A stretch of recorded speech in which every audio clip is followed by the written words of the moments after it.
Necesitamos que la Iglesia de Jesucristo crezca en santidad, porque probablemente estemos viviendo el último avivamiento ahora.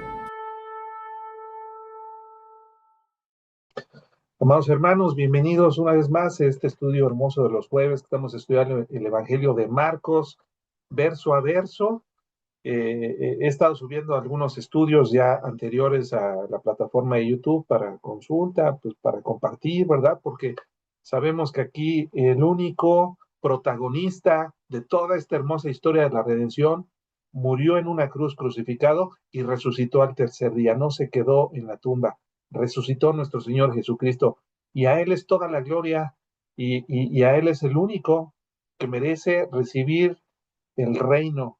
Así que, amados hermanos, compartan los estudios, que se haga famoso nuestro Señor Jesucristo, más en estos tiempos tan difíciles, tan complicados, donde hay tanta inmoralidad, tanta tranza, tanta delincuencia, tantas cosas horribles. Aún en medio de esta sociedad tan corrompida está el pueblo de Dios. Así que todas estas lecciones que estamos estudiando de la palabra, de la Biblia, son para nosotros y para nuestros hijos, como dice Deuteronomio, está escrito. Es la palabra de Dios para nosotros y para nuestros hijos, para que la pongamos en práctica y para que nos amemos y que el amor de Cristo, que ya venció en una cruz, ahora siga dándonos la victoria a nosotros, en nuestras familias, en nuestras relaciones, en nuestros matrimonios, en nuestros trabajos. El amor es lo principal y es lo primordial. Y ahorita vamos a ver en esta lección que vamos a estudiar el día de hoy de la alimentación de los 5,000, que vienen los 4 evangelios, pero estamos estudiando Marcos, y en Marcos viene en el capítulo 6, del verso 30 al verso 44. Aquí en esta hermosa lección vamos a aprender 3 grandes lecciones acerca de, o verdades acerca del carácter de Jesucristo, pero también qué es la cosa o lo principal que nos pide a nosotros, sus discípulos. Así que sin más, vamos a comenzar con esta historia leyendo la palabra de Dios y vamos entrando de lleno en materia.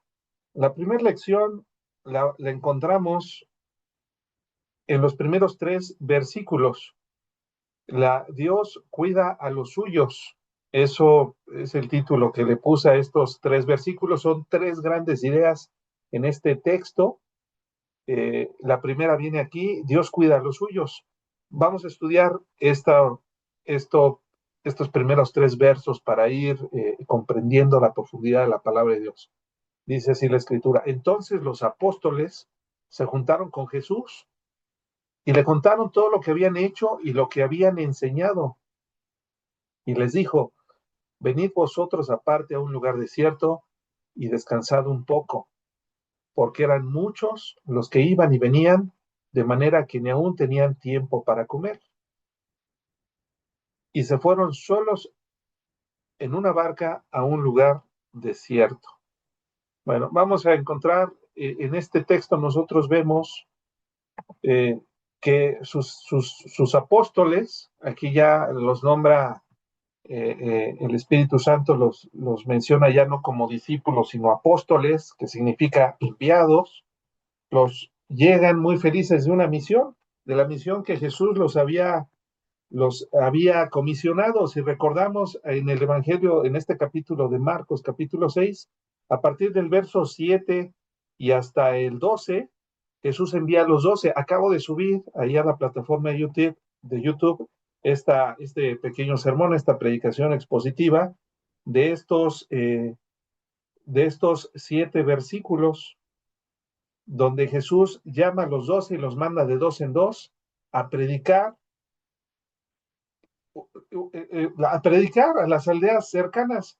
Jesucristo, que estaba en ese tiempo, ya nos lo ha estado presentando el evangelista Marcos, había estado visitando aldea por aldea toda la zona del norte, toda la zona de Galilea, que es la parte geográfica del norte de la nación de Israel. Y ahora Jesús había multiplicado su alcance por 6, ya que había mandado a 6 parejitas, ¿verdad? Para que fueran a predicar, y no solamente los envió a predicar, sino que también les dio autoridad para que echaran fuera, al igual que él lo hacía, a los espíritus inmundos, de la gente que estaba siendo atormentada por espíritus inmundos. y les ordenó, recordemos, que no llevaran nada en el camino, sino un bordón, ni alforja, ni dinero, ni, ni, cal, ni calzado, sino solamente sandalias.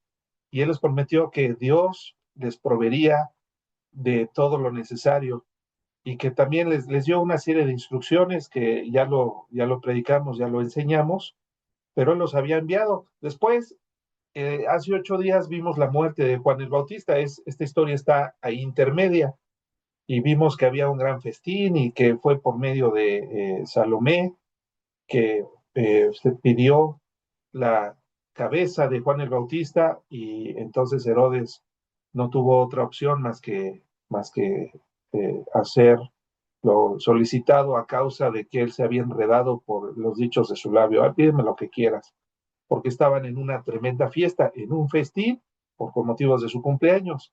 Sin embargo, ahora estamos regresando a la historia con Jesús, después de esta historia intermedia de la muerte de Juan el Bautista, que también ya próximamente lo voy a subir en esta clase. Estamos viendo que Jesús empieza con otro milagro, pero antes de iniciar con su milagro, dice la escritura que se juntaron todos y le empezaron, no lo dice la escritura, pero me imagino que con emoción le empezaron a platicar, a contar todo lo que habían hecho y lo que habían enseñado. El mensaje del Evangelio es: el reino de los cielos se ha acercado. Ese era el mensaje que Jesús les encargó. Ahora nosotros, como discípulos de Él, tenemos la Biblia completa. Ahora tenemos la escritura completa y podemos enseñar las verdades profundas del Evangelio, porque Jesús ya nos lo reveló. Ya en aquel tiempo Jesús no había muerto, no había resucitado, no había venido el Espíritu Santo sobre su iglesia, no, la escritura todavía no estaba completa. Ahora tenemos más armas y más herramientas para generar la gran comisión. Así que ellos vinieron con Jesús y le contaron todo lo que habían hecho, lo que habían enseñado. Y Jesús continúa su preparación de estas 12 valientes, 12 elegidos por Dios, para su futuro, los está preparando para su futuro ministerio. Y entonces los manda y les dice: vamos a un lugar, venid vosotros aparte, a un lugar desierto y descansad un poco, porque eran muchos los que iban y venían, de manera que ni aún tenían tiempo para comer. Y se fueron solos en una barca a un lugar desierto. Aquí la lección que podemos encontrar, o la clave de esto, no solamente es el descanso que Jesús les sugirió que debían tener. Estaban muy trabajados, estaban afanados en su labor ministerial, de predicación, de misionera, ¿verdad? Y necesitaban ellos también tener tiempo de descanso y tiempo para relajarse. Pero no solamente era: tómense unas vacaciones, váyanse a casa, sino que se fue Jesús con ellos. Así nosotros, amados hermanos, muchas veces nos encontramos cansados. A lo mejor no todos somos misioneros, a lo mejor no todos somos maestros. El Espíritu Santo le dio dones y talentos a cada uno de nosotros los creyentes conforme Él quiso. Pero ¿qué crees? Todos somos hijos de Dios y todos estamos trabajando para que en los dones que el Espíritu Santo nos haya dado, nos haya puesto, ahí nos ejercitamos. Entonces, a lo mejor aquí hay amas de casa, hay profesionistas, hay empresarios, hay comerciantes. El cuerpo de Cristo se conforma de muchas personas con muchas habilidades distintas, pero algo tenemos en común: también nos cansamos, amados hermanos. También necesitamos tiempo para comer, estamos afanados, estamos trabajando demasiado y yo no sé ustedes, pero a mí la enseñanza que recibí de mis papás, pues fue una enseñanza no tan piadosa. Mis papás no eran cristianos, después llegaron a Cristo, después que nos convertimos, me convertí yo y mis hermanas, después ellos los jalamos, pero ya eran maduros. Ya había habido un tiempo en que ellos vivieron su vida pues conforme a ellos también sus papás les enseñaron y aprendieron de la misma vida. Sin embargo, amados hermanos, nosotros estamos estudiando la Biblia para desaprender todo lo que aprendimos mal y aprender directamente de Jesús. Tenemos que cuidarnos. No podemos nosotros vivir para el trabajo. Ciertamente Dios le dijo a Adán, ahora con el sudor de tu frente trabajarás, ¿verdad? Y será gravoso tu esfuerzo y labor sobre la tierra. Antes de pecar, pues estaba todo el alimento al alcance, el alimento físico de la primer pareja. Después de pecar, ya iba a ser todo un desgaste. Por eso Eclesiastés escribió vanidad de vanidades, todo es vanidad. El trabajo con el que nos esforzamos debajo del cielo es vanidad. Así que necesitamos también tener un descanso para recargar pilas, pero la clave está en este versículo, amados hermanos. Dice, y se fueron solos en una barca a un lugar desierto. ¿Cómo se fueron los discípulos? Se fueron con Jesús.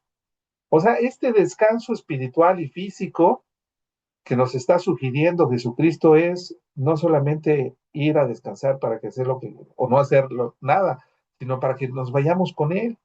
¿Cuántos? La pregunta es retórica, ¿verdad? O es reflexiva, mejor dicho. ¿Cuántos de nosotros nos hemos tomado un tiempo para pasar un descanso, pero un descanso con el Señor? ¿Cuántos hemos hecho un ayuno buscando la dirección de Dios, a un lugar apartado, a un lugar desierto, a un lugar donde nos apartemos de despejemos nuestra mente del trabajo, de los afanes, de las responsabilidades que cada uno tiene, ya sea en la escuela o como profesionistas, como empleados, como empresarios? Necesitamos también dedicarle tiempo a solas con Jesús. No simplemente es tiempo a solas. Necesitamos pasar ese tiempo con Jesús para que Jesús nos recargue y nos haga descansar y nos dé nuevas fuerzas, nuevo aliento, porque nosotros como humanos tenemos limitantes. Jesús las tuvo. Él también se iba a orar, se iba a lugares apartados, lo dicen los evangelistas en los 4 evangelios. Así que el apartarse a un lugar donde nos alejemos del ruido, del celular, de las redes sociales, es de Dios. Lo estamos viendo aquí. ¿Para qué? Para que podamos nosotros descansar en Él y ser atendidos por Él. Por eso Dios tiene cuidado de nosotros. Sí, no trabajar es irresponsable. El que no trabaje, que no coma, dice también el Nuevo Testamento. Pero también no podemos vivir para el trabajo. Debemos de buscar ese equilibrio y sobre todo tener ese descanso para con el Señor. Esto de preparar los estudios de los lunes, los jueves y pasar tiempo con ustedes, a mí, yo me siento así como que descanso, ¿verdad? Puedo poner mi mente en las cosas que son eternas y despejarme un poco de la temporalidad y de la vanidad de la vida actual que pasa tan rápido. Pero en estos momentos, estas 2 horas de estudio a la semana, más la parte de la adoración que todos profesamos los domingos, que nos congregamos de manera regular, yo sé que ustedes lo hacen, me consta, los conozco a todos. Eso es parte del descanso y de nuestra adoración, de nuestro retiro que tenemos que hacer con Jesús. El Señor tiene cuidado de los suyos. La segunda lección que el Espíritu Santo quiere que aprendamos viene en los siguientes 2 versículos. Jesús ama y apacienta a los que se acercan a Él. Dice el verso 33. Pero muchos los vieron ir, se metieron a una barca, dice el verso 32, y se fueron a un lugar apartado, ¿verdad? No se fueron al desierto del Sahara, no dice eso. Se fueron a un lugar desierto, es decir, donde no había gente, ¿verdad? No un lugar desértico, se fue a un lugar donde no había gente. Pero dice el verso 33, pero muchos los vieron ir y le reconocieron, ahí va Jesús con ellos, ¿verdad? Le reconocieron. Y muchos se fueron allá a pie, desde las ciudades, y llegaron antes que ellos y se juntaron a él. Y dice el verso 34, y salió Jesús y vio una gran multitud y tuvo compasión de ellos porque eran como ovejas que no tenían pastor y comenzó a enseñarles muchas cosas. Vamos a detenernos hasta aquí. Jesús ama y apacienta a los que se acercan a él. Recordemos que se subieron en una barca en el mar de Galilea. Pero el mar de Galilea realmente no era el mar como el Mediterráneo, ¿verdad? O el Atlántico o el Pacífico. Se le dice mar de Galilea, pero en realidad es un gran lago de agua dulce con peces que viven, ¿verdad? Ahí tenía mucha vida marina, sin embargo era un lago, era de agua dulce.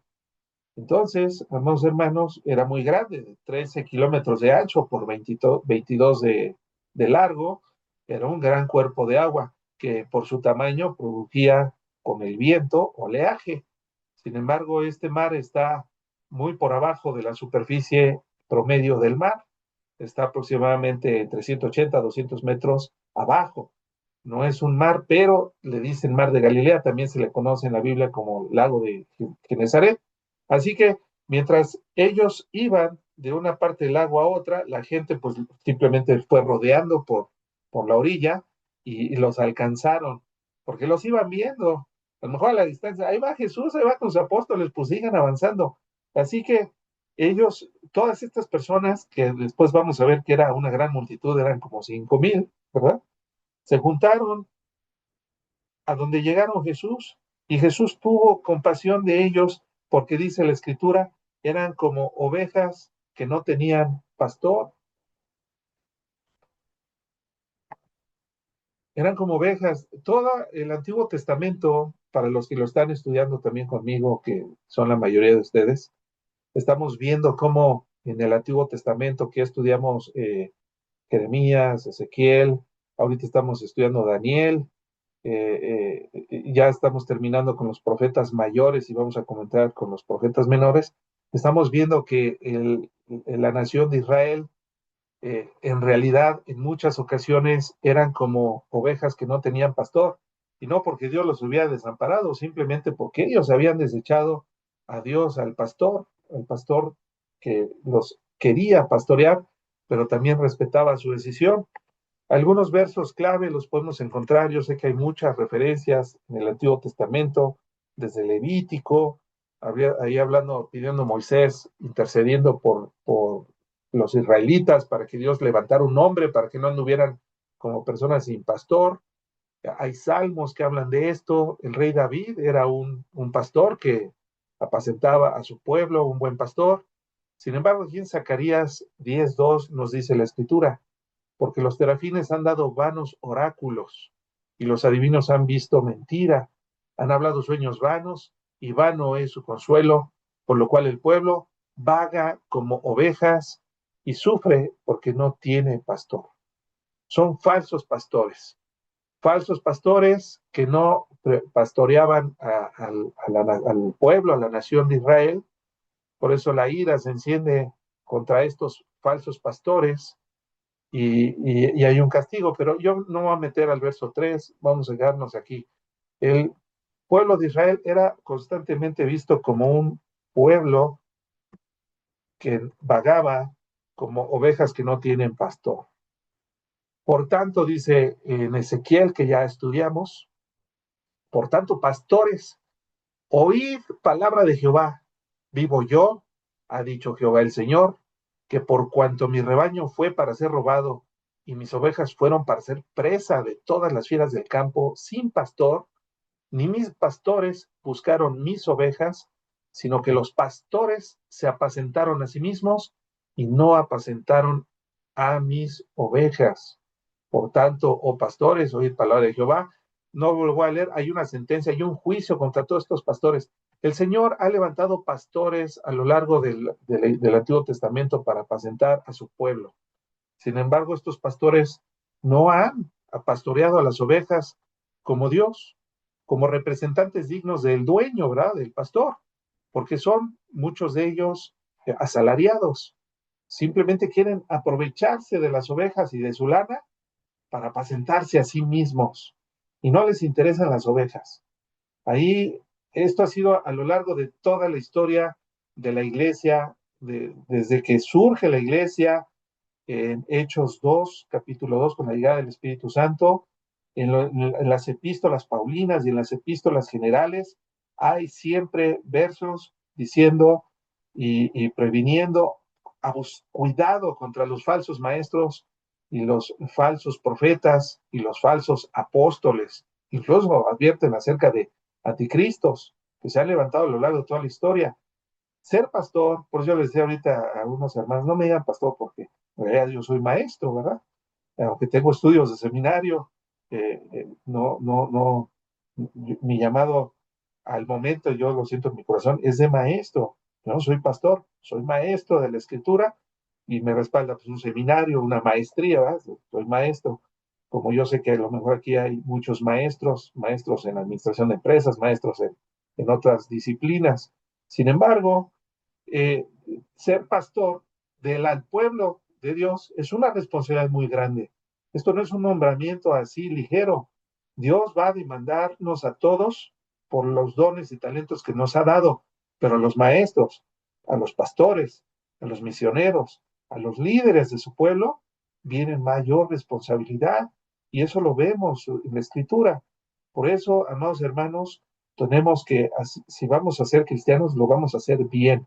Si Dios nos ha puesto como misioneros, hagámoslo bien. Como maestros, mi responsabilidad es preparar un buen estudio. Como pastor, pues apacentar a la iglesia. Así que, amados hermanos, hay advertencias aquí y el pueblo sufre. Porque si hay un mal pastor que se apacienta a sí mismo y no apacienta, hereda, ¿verdad?, hacia su familia, hacia los amigos. ¿Cómo pueden ser buenos pastores? Es como los políticos, ¿verdad? Están tantos escándalos en la política. ¿Por qué? Pues porque heredan los puestos de gobierno hacia familiares, hacia amigos, y se hace ahí toda una red que no debería de ser, debería ser conforme a la gente más talentosa. Ven, eres secretaria de Economía, bueno, lo que esperamos es que tengas una maestría, un doctorado en Economía, ¿verdad? No simplemente que seas amigo del presidente. Pero bueno, este es el mundo humano y nosotros por eso no seguimos al hombre, seguimos a Dios. Y tenemos que ser sensibles a la voz del Espíritu Santo. Yo no estoy echando habladas para ninguna, para, para nadie, amados hermanos, que Dios me libre de agarrar un micrófono para dar indirectas. No, no, no, no. Que nadie se sienta aludido, por favor. Simplemente es que sí hay falsos pastores. Pero Jesucristo, Él está enseñando, Él tuvo compasión de ellos. ¿Por qué? Aquí la misma cita aquí de Ezequiel nos dice por qué. En el verso 11, me voy a adelantar un poquito, dice, porque así dicho el Jehová el Señor, he aquí, yo mismo iré a buscar a mis ovejas y las reconoceré, como reconoce su rebaño el pastor el día que está en medio de sus ovejas esparcidas. Así reconoceré a mis ovejas y las libraré de todos los lugares que fueron esparcidas, el día nublado y de la oscuridad. Y yo las sacaré de los pueblos y las juntaré de las tierras. Las traeré a su propia tierra y las apacentaré en los montes de Israel, por las ribieras y en todos los lugares habitados del país. En buenos pastos las apacentaré, como dice el Salmo 22, ¿verdad? Y en los altos montes de Israel estará su aprisco. Allí dominará en buen redil y en pastos suculentos serán apacentadas sobre los montes de Israel. Yo apacentaré a mis ovejas y yo les daré el aprisco, dice Jehová el Señor. Y en este texto de Marcos, ¿quién está hablando? Jesús. ¿Y qué está diciendo el salmista y qué está presenciando? Que Jesús es el buen pastor que tiene compasión por sus ovejas. Así que la función la tuvo que tomar Dios mismo, darnos ejemplo para apacentar a sus ovejas. Jesús está poniendo ejemplo. Jesús es el Jehová que acabamos de leer de Ezequiel. Jesús es Dios. Sí, es la segunda persona de la Trinidad, pero no es diferente al Padre. A lo mejor tiene otro rol, pero tiene los mismos atributos, las mismas características, la misma dignidad, el mismo poder, la misma honra, la misma gloria que el Padre y que el Espíritu Santo. Así que, amados hermanos, Jesús está demostrando la parte de su corazón divina, no humana, sino también divina. Un atributo de Dios es su compasión por su pueblo, por los suyos. Jesús tuvo compasión de ellos y no solamente, y en su compasión, dice la Escritura, comenzó a enseñarles muchas cosas. Ahora Jesús está sentado a la diestra del Padre desde que ascendió ahí en Hechos 1, delante de muchos testigos, cómo ascendió a las alturas y que ángeles aparecieron y les dijeron, Así como habéis visto subir a Jesús, ascender a las alturas, así Él regresará. Y sabemos que Jesús no tarda en regresar a este mundo para establecer su reino físico en este planeta, sino que les enseñaba muchas cosas. Ahora tenemos al Espíritu Santo. Ahora el Espíritu Santo es el que nos enseña y nos recuerda todas estas palabras que vienen en la Escritura para nosotros, para que las apliquemos. Así que con esto seguimos avanzando a la tercera y última enseñanza en este texto. Jesús provee de alimento a todos.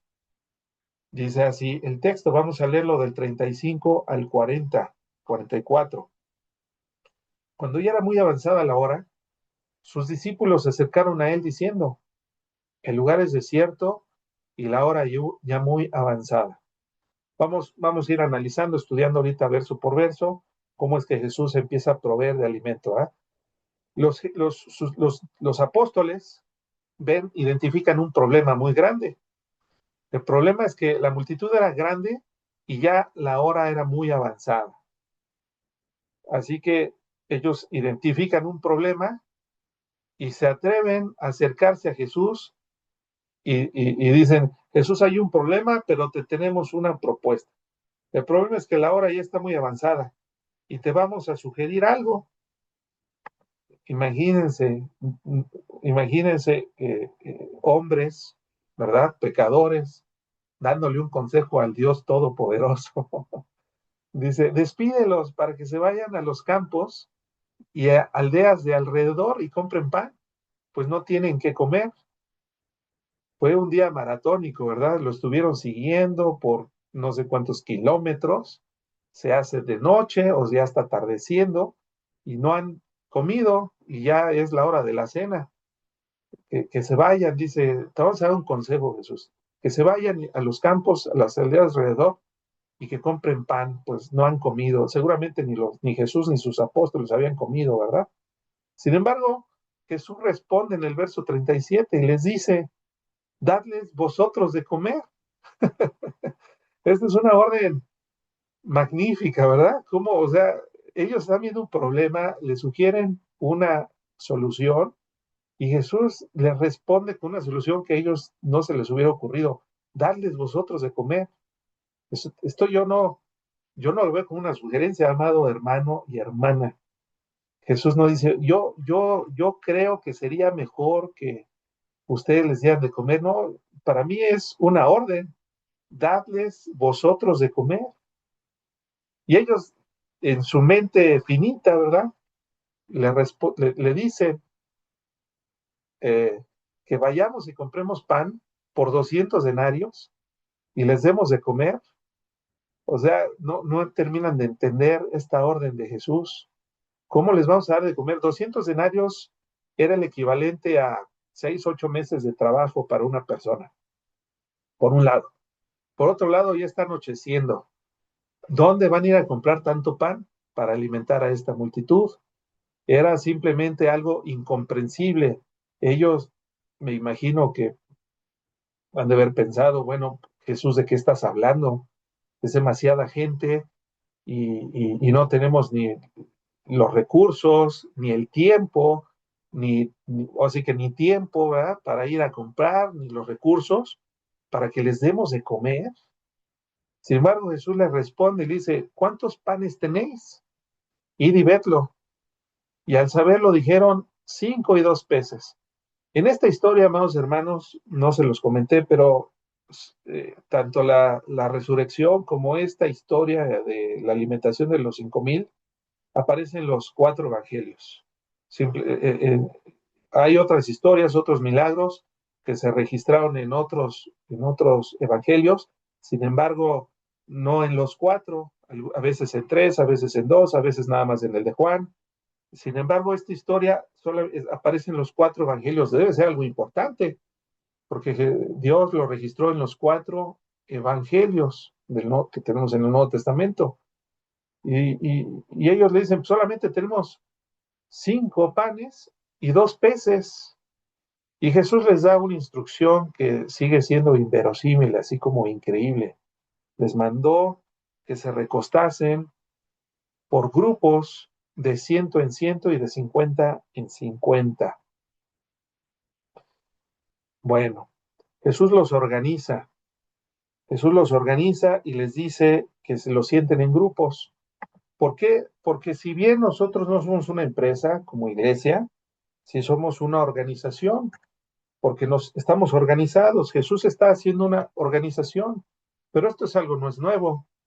Desde Éxodo 18:21 nos dice así la escritura: además, escoge tú entre todo el pueblo varones de virtud, temerosos de Dios, varones de verdad, que aborrezcan la avaricia, y ponlos sobre el pueblo por jefes de millares, jefes de centenas, jefes de 50 y jefes de 10. ¿De qué dependía la cantidad de personas que iban a estar a cargo de cada jefe? Pues me imagino que los dones y talentos y la habilidad de cada uno de los jefes, ¿va? Dios repartió dones conforme Él quiso, y algunos tuvieron la capacidad para organizar a millares, otros a centenas, otros a 50 y otros de 10. Así que, amados hermanos, aunque seamos una iglesia sin fines lucrativos, porque la iglesia de Jesucristo no se reúne para lucrar, no así en la escritura, no aparece así, sí estamos organizados para hacerlo con orden. Por eso nosotros, por ejemplo, en este estudio decimos a las 8 de la noche empezamos, pues a las 8 empezamos, terminamos a las 9, pues procuramos ser lunes, jueves, organizados, ser metódicos, porque el Señor nos lo enseñó. Dios es un Dios de orden, y así que Él los organiza y los sienta en los pastos, en los verdes pastos. Entonces tomó los 5 panes y los 2 peces, y levantando los ojos al cielo, bendijo y partió los panes, y dio a sus discípulos para que los pusiesen delante. Esto, esto ya es algo milagroso, porque ¿cómo va a repartir 5 panes y 2 peces a toda esa gente? Bueno, nos recuerda también a la gente incrédula cuando Moisés eh, alimentó, o fue Dios que por medio de Moisés alimentó a la gente en el desierto con el maná. Alimentó a 2 millones, y 2 millones eran nada más contando los hombres que salieron de Egipto, y no les faltó el maná, y el maná era su provisión diaria. No podían ellos guardar maná para el siguiente día, porque ellos tenían que esperar que al siguiente día, cuando despertaran, ya estaba el maná listo para ese día, y al otro día el maná del siguiente día, pero no tenían ellos, tenían prohibido eh, acumular o guardar para el siguiente día. Ellos tenían que depender de la provisión diaria de Dios. Sin embargo, aquí Jesús hace la multiplicación para que se reparte entre toda la gente los 5 panes y los 2 peces. También nos recuerda a otros milagros que hizo Dios por medio de otros profetas, como Elías, cuando es alimentado por una viuda que tenía a su hijo y que le quedaba solamente un puñado de harina y un poco de aceite para hacer solamente una torta. Los planes de esta mujer era hacer la torta, comerla y esperar la muerte, porque había, no había llovido en aquellos tiempos y había hambruna por toda esa región del Medio Oriente. Sin embargo, Elías multiplica por instrucción de Dios la harina y el aceite de tal manera que le duraran durante todo el tiempo de sequía, y así estuvieron alimentándose de una manera milagrosa la viuda, su hijo y Elías. Eliseo, que pidió la doble porción de lo que tenía Elías, él también hizo una multiplicación para alimentar a muchas personas. Vamos a recordar esta historia de Segunda de Reyes, capítulo 4, verso 3. Dice así: él le dijo, ve y pide para ti vasijas prestadas a todos tus vecinos, vasijas vacías, no pocas, le dijo a una mujer que también iba a hacer. Vamos a poner el contexto para que agarremos la onda, ¿verdad? Como decimos. Una mujer de las mujeres de los hijos de los profetas clamó a Eliseo diciendo, tu siervo, mi marido, ha muerto. O sea, acababa de enviudar. Y tú sabes que tu siervo era temeroso de Jehová, y ha venido el acreedor para tomarse 2 hijos míos por siervos, o sea, para cobrarse a lo chino tomando a los hijos de la viuda como siervos para pagar la deuda del difunto. Y Eliseo dijo, ¿qué te haré yo? Declárame qué tienes en casa. Y ella dijo, tu sierva ninguna cosa tiene en casa, sino una vasija de aceite. Él le dijo, ve y pide para ti vasijas prestadas a todos tus vecinos, vasijas vacías, no pocas. Entra luego y enciérrate tú y tus hijos y echa en todas las vasijas y en cuanto una esté llena, ponla aparte. Y se fue la mujer y cerró la puerta, encerrándose ella y sus hijos, y ellos le traían vasijas y ella echaba del aceite. De su única vasija con aceite, ella llenaba las vasijas vacías que le traían sus hijos. Cuando las vasijas estuvieran llenas, dijo a un hijo suyo, tráeme otras vasijas. Y él le dijo, no hay más vasijas. Entonces cesó el aceite y vino ella y le contó al varón de Dios, es decir, a Eliseo, el cual dijo, ve y vende el aceite y paga a tus acreedores, y tú y tus hijos vivid de lo que quede. O sea, fue tanto aceite lo que se multiplicó que le alcanzó para venderlo, pagar la deuda de su difunto marido y todavía le sobró para vivir del sobrante del aceite en esas vasijas. Entonces, este tipo de milagros ya habían acontecido en el Antiguo Testamento. Seguramente los discípulos de Jesús conocían la Escritura, ¿verdad? El Antiguo Testamento, y conocían estas historias. Sin embargo, de alguna manera ellos tenían esa limitante todavía en su cabeza. Todavía estaba, ya habían visto a Jesús levantar muertos, resucitar, calmar la tormenta, pero ellos todavía no terminaban de comprender la verdadera personalidad de Jesucristo o su identidad, sí, un hombre, pero también no cualquier hombre. Era Dios mismo habiendo encarnado en un cuerpo humano. También era Dios, 100% divino. Así que si continuamos, me voy a regresar aquí a la historia para seguir la lectura.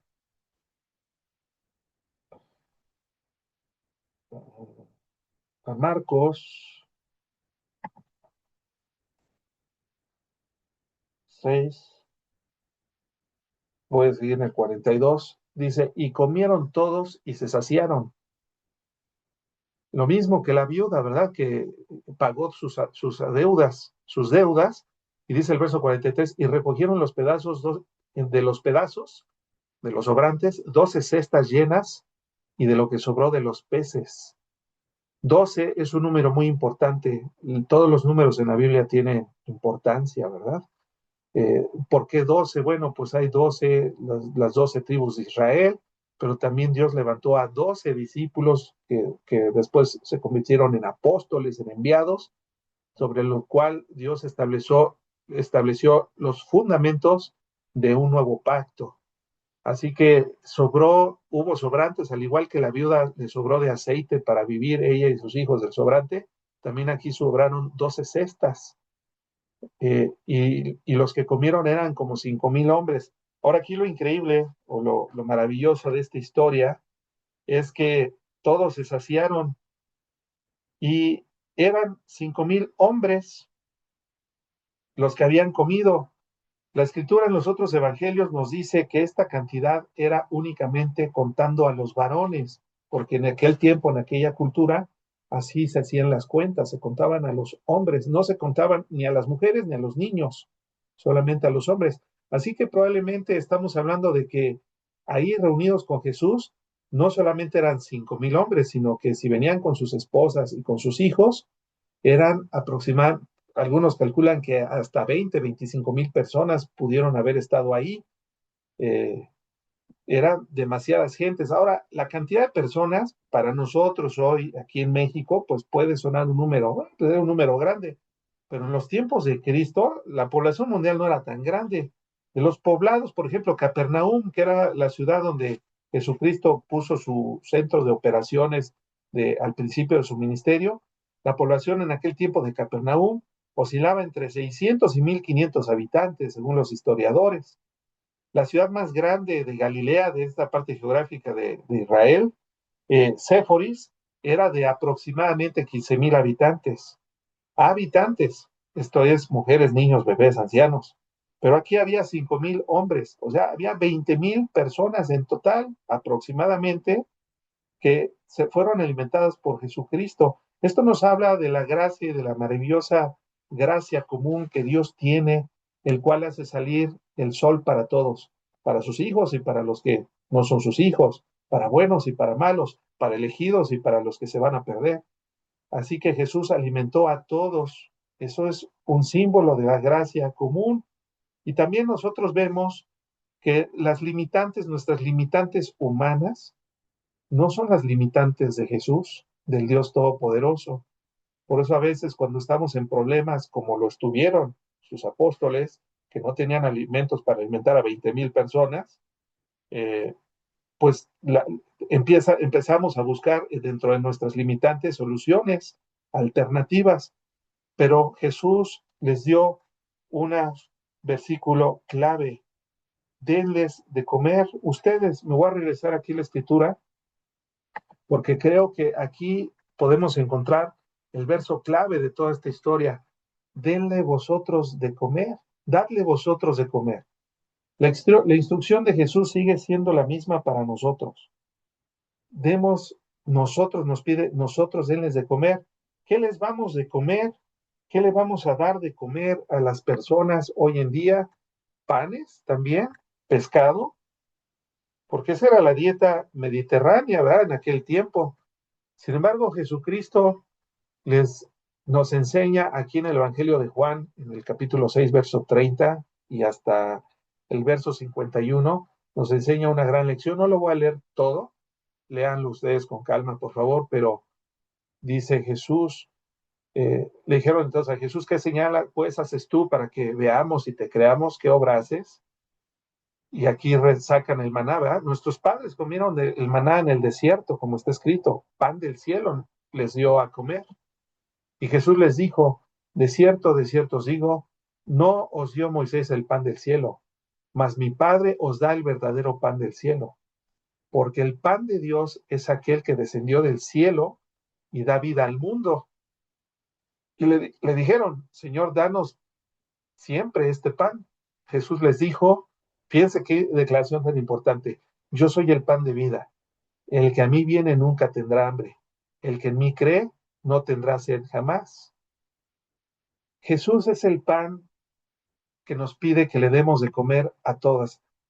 Hoy en día, después de 2000 años, sigue habiendo necesidad, amados hermanos, en las personas. Sigue habiendo hambre espiritual. Siguen personas preguntándose: ¿esta es la vida? ¿Esto es todo lo que nos ofrece la vida?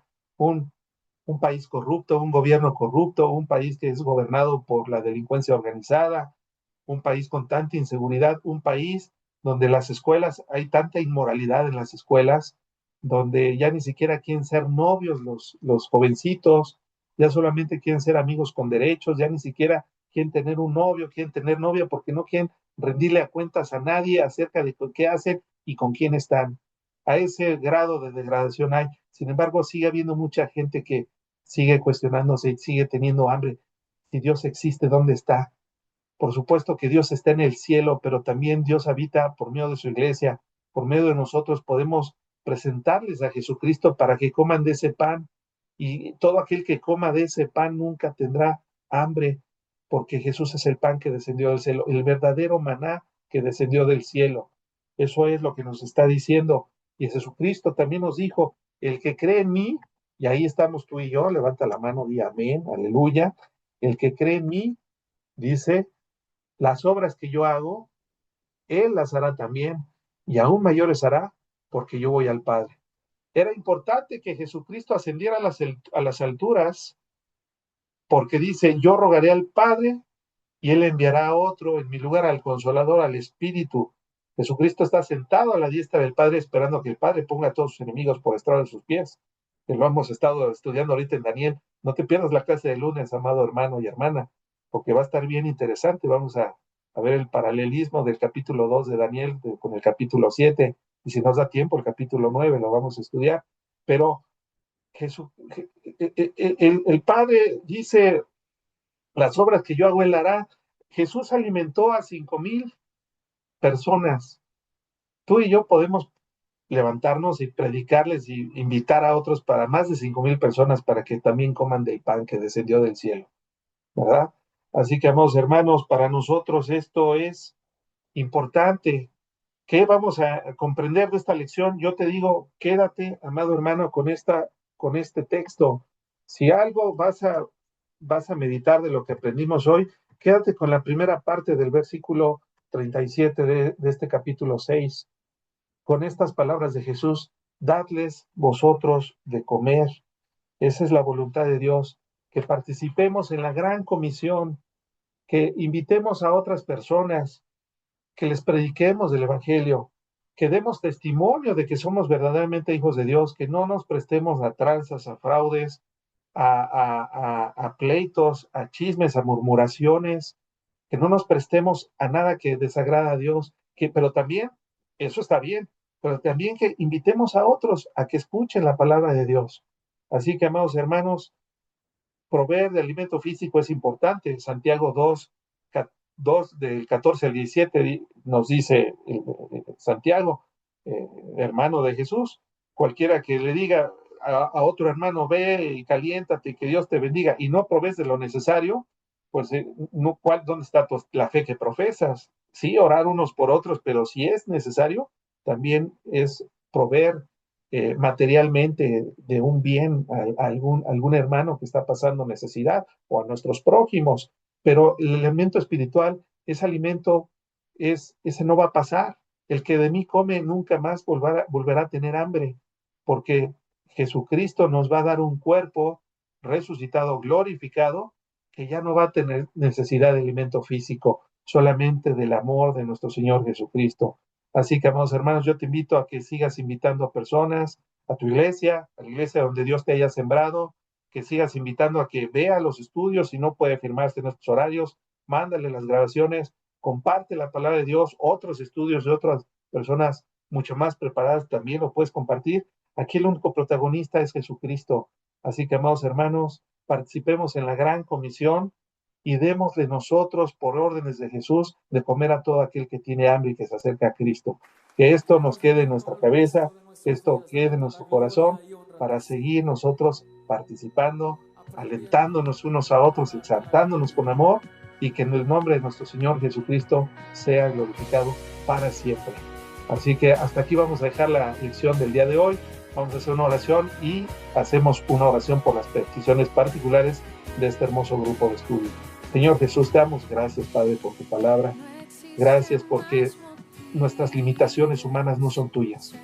Porque sabemos que si creemos en ti, tú, por medio de tu Espíritu Santo, nos darás la capacidad de hacer cosas que ni imaginábamos que tú podías hacer por medio de nosotros.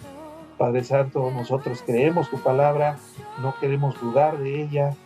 Haz con nosotros lo que tú quieras, utilízanos como instrumentos en tus manos, en las manos del Redentor, para llevar al pan que descendió del cielo, el mensaje del Evangelio a todas las personas que no lo conocen, Señor.